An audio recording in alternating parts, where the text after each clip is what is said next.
Hi friends, welcome to RamAnis Atrocities. நாம் இப்போ கண்டினியூஸாக தீபாவளி பண்டிகைக்காக பலகாரங்கள் தான் வரிசையாக பார்த்துக்கிட்டு இருக்கோம். இன்றைக்கி அந்த வரிசையில் அடுத்து என்ன பார்க்க போகிறோம் அப்படின்னா சாஃப்டான நெய் மைசூர் பாக்கு தான் பார்க்க போகிறோம். வாங்க எப்படி பண்ணணும்னு பார்க்கலாம். நெய் மைசூர் பாக்கு பண்ணுறதுக்கு ஃபஸ்ட்டு கடலை மாவு எடுத்து கரைச்சி வச்சுக்குவோம். இப்போ நான் இந்த கிளாஸுக்கு 1 கப் கடலை மாவு எடுத்திருக்கேன்.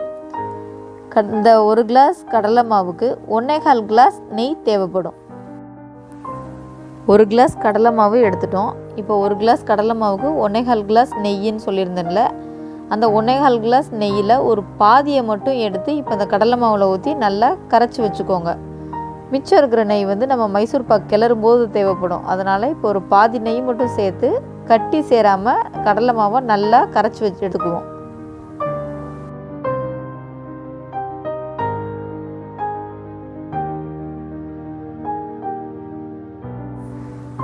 இப்போ மைசூர் பாக்கு பண்ணுறதுக்கு ஃபஸ்ட்டு சர்க்கரை பாகு ரெடி பண்ணிக்குவோம். சர்க்கரை நான் எவ்வளோ எடுத்திருக்கேன்னு பார்த்தீங்கன்னா, அந்த 1 கிளாஸ் கடலை மாவுக்கு 1 கிளாஸ் சர்க்கரை எடுத்திருக்கேன். இது ரொம்ப ஸ்வீட்டு அதிகமாகவும் இருக்காது, ரொம்ப கம்மியாகவும் இருக்காது, நார்மலான ஸ்வீட் இருக்கும். ஸோ 1 கப் கடலை மாவுக்கு 1 கப் சுகர் நான் எடுத்திருக்கேன். 1 கப் சுகருக்கு 1 கப் தண்ணி சேர்த்து நல்லா கொதிக்க விடுவோம்.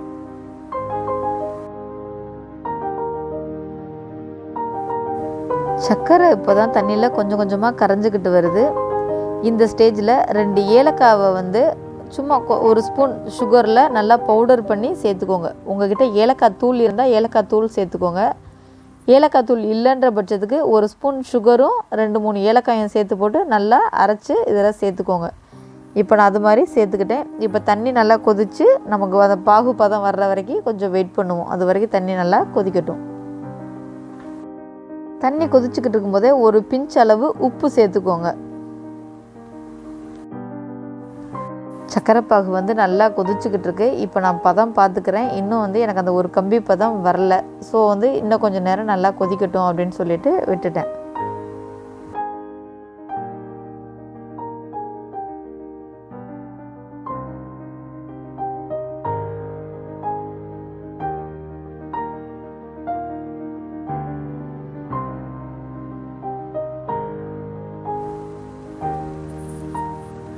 இப்போ தான் கம்பி பதம் நான் செக் பண்ணேன். எனக்கு ஒரு கம்பி பதம் கிடச்சிருச்சு. ஸோ இதுதான் கரெக்டான ஸ்டேஜ். இதுக்கு மேலே நீங்கள் பாகை முருக விட்டுறாதீங்க. முருகுனீங்கன்னா உங்களுக்கு ஹார்டாகிடும். ஸோ இந்த ஸ்டேஜில் நம்ம கடலை மாவு கரைச்சி வச்சுருக்கோம் பார்த்தீங்களா, அதை சேர்த்து நல்லா கைவிடாமல் கிளறி விட்டுக்குவோம். கரைச்சி வச்சுருக்க கடலை மாவை இப்போ நான் கொஞ்சம் கொஞ்சமாக சேர்த்துக்கிறேன். சேர்த்ததுமே நீங்கள் ஃப்ளேம் சிம்லேயே நீங்கள் வச்சுக்கோங்க. ரொம்ப ஃபுல் ஃப்ளேமில் இருந்தாலும் உங்களுக்கு அடிப்பிடிக்க ஆரம்பிச்சிடும், கட்டி சேர்ந்துடும். ஸோ முடிஞ்ச அளவுக்கு சிம்லேயே வச்சு கைவிடாமல் கிளறி விட்டுருங்க.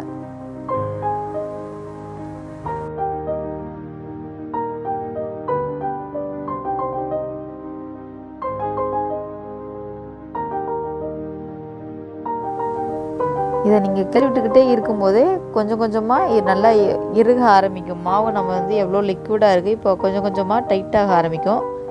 அப்போ நம்ம மிச்சம் நெய் எடுத்து வச்சுருக்கோம் பார்த்தீங்களா, அதை அப்பப்போ ஒரு ஸ்பூனாக நீங்கள் சேர்த்து நல்லா கிளறி விட்டுக்கிட்டே இருங்க. கடலை மாவு நம்ம ஊற்றுனது இப்போ எப்படி இருக்குன்னு பார்த்தீங்களா, ஃபஸ்ட்டு நம்ம ஊற்றுனதை விட இப்போ கொஞ்சம் நல்லா திக்காயிடுச்சு. அப்பப்போ நம்ம எடுத்து வச்சுருக்க நெய்யை ஒரு ஸ்பூனாக சேர்த்து சேர்த்து நல்லா கைவிடாமல் கிளறி விட்டுக்கிட்டே இருங்க. இப்போ கடலை மாவு வெந்து வர்ற வரைக்கும் நம்ம சேர்க்குற நெய் கடலை மாவு நல்லா உள்ளே இழுத்துக்கிட்டே இருக்கும். ஸோ நீங்கள் மிச்சம் இருக்கிற நெய்யை அப்பப்போ ஒன்றா சேர்த்து சேர்த்து நீங்கள் நல்லா கிளறி விட்டுக்கிட்டே இருங்க. மாவு நல்லா வெந்துருச்சு, நமக்கு மைசூர் பாக்குக்கான பதம் கிடச்சிருச்சுன்னா பாத்திரத்தில் ஒட்டாமல் நம்ம கரண்டியோடு அந்த மாவு சுருண்டு வந்துக்கிட்டே இருக்கும். அதுதான் கரெக்டான பதம். இப்போ நம்ம அது மாதிரி வர்ற வரைக்கும் வெயிட் பண்ணுவோம். இப்போ எனக்கு பார்த்தீங்களா, இப்போ அந்த பதத்துக்கு எனக்கு வந்துருச்சு. ஸோ நான் அடுப்பை ஆஃப் பண்ணிக்கிறேன். மைசூர் பாக்கு இதை ஊற்றுறதுக்கு முன்னாடி இந்த பவுலில் நல்லா எல்லா பக்கமும் எண்ணெய் தடவி வச்சுக்கோங்க. இல்லைன்னா நமக்கு எடுக்கும்போது ரொம்ப ஹார்டாகிடும். ஸோ எடுக்க வராது. அதனால் சுற்றி நெய் அல்லது எண்ணெய் ஏதாவது நீங்கள் தடவி விட்டுட்டு இப்போ நம்ம மைசூர் பாக்கு கிளறி வச்சோம் பார்த்தீங்களா, அது சூடு ஆறுறதுக்குள்ளே டக்குன்னு கையோட இந்த பாத்திரத்துக்கு மாற்றி வச்சுருங்க. இதில் நல்லா செட் பண்ணிவிட்டு ஒரு 3-4 மணி நேரம் அப்படியே இருக்கட்டும். அதுக்குள்ளே மைசூர் பாக்கு நல்லா ஆறிட்டு நல்லா உங்களுக்கு செட் ஆகிடும். அதுக்கப்புறம் நம்ம வந்து கட் பண்ணி விட்டுக்குவோம். இப்போ எதுவும் கட் பண்ண வேண்டாம். இப்போ மைசூர் பாக்கை நம்ம வந்து இந்த பவுலில் ஊற்றி வச்சுட்டோம். இப்போ ஒரு 3லேருந்து 4 மணி நேரம் வெயிட் பண்ணுவோம். அதுக்கப்புறம் நம்ம வந்து கட் பண்ணி எடுத்துக்கலாம்.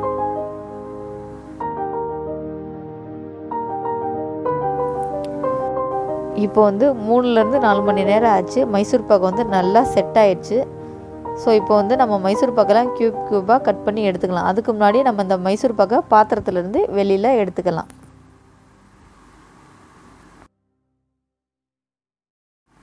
இப்போது இந்த டப்பாவை வெளியில் எடுத்துருவோம். இப்போ பார்த்திங்களா மைசூர் பாக்கு நம்ம எப்படி ஊற்றி வச்சோமோ அது மாதிரி சூப்பராக கிடச்சிருக்கு. இப்போ வந்து உங்களுக்கு தேவையான ஷேப்பில் கட் பண்ணி எடுத்துக்கலாம். இப்போ நான் இதை க்யூபாக கட் பண்ணி எடுத்துக்க போகிறேன். பார்த்திங்களா எவ்வளோ சூப்பராக கட் பண்ண வருதுன்னு, அவ்வளோ சாஃப்டாக இருக்குது நம்ம மைசூர் பாக்கு.